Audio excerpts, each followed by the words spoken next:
আমার আগে থেকে বাইরে সেটেল হওয়ার প্ল্যান আছে।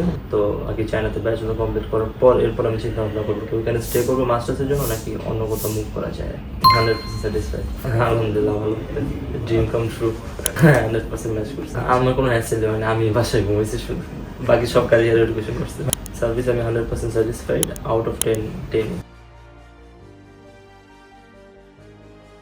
Hello everyone, it's me Minar from year education. আমাদের সাথে রয়েছে সামিরুল হাসান।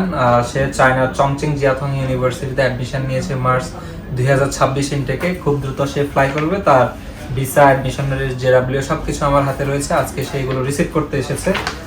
ইয়ার এডুকেশনের সাথে তার একটা জার্নি ছিল, জার্নিটা কেমন ছিল সেটা তার মুখ থেকে আমরা একটু একটু করে শুনবো। আমি ঢাকা সোহরাওয়ার্দী কলেজ থেকে এইচএসসি পাস করছি, আর নবপুর সরকারি গভর্নমেন্ট থেকে আমি এসএসসি পাস করছি।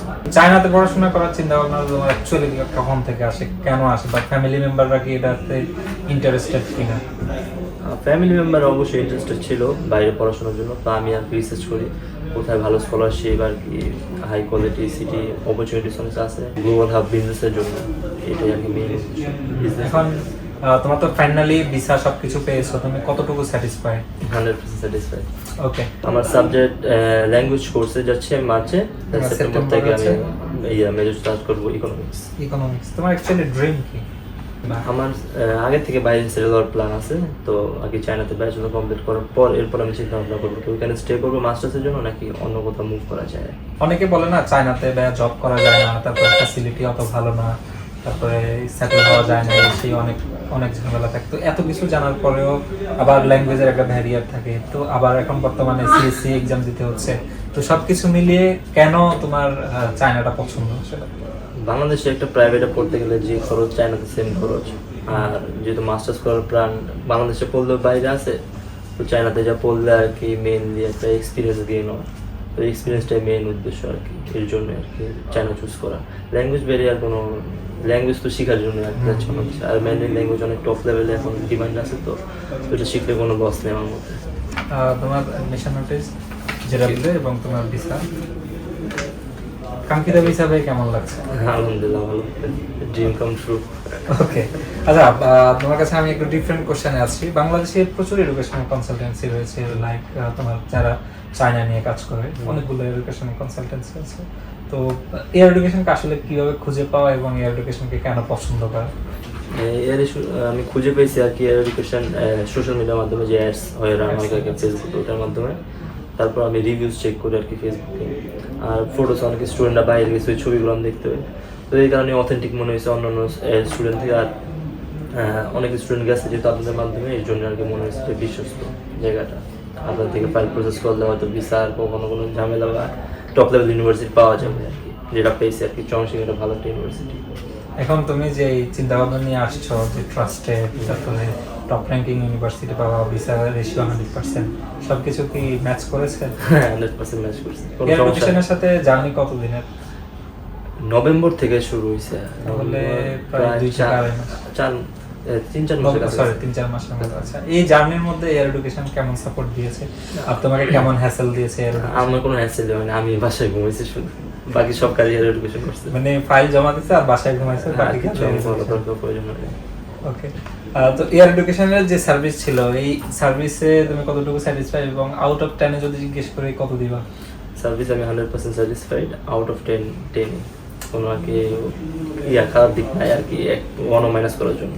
আচ্ছা, আরেকটা কোশ্চেন আছে, যদি আমাদের কোনো সার্ভিস আপডেট করা লাগে বা আমাদের কোনো জন্য যদি কোনো পরামর্শ থাকে, আমরা ট্রাই করব এটা আপডেট করার জন্য, এরকম কোনো পরামর্শ আছে?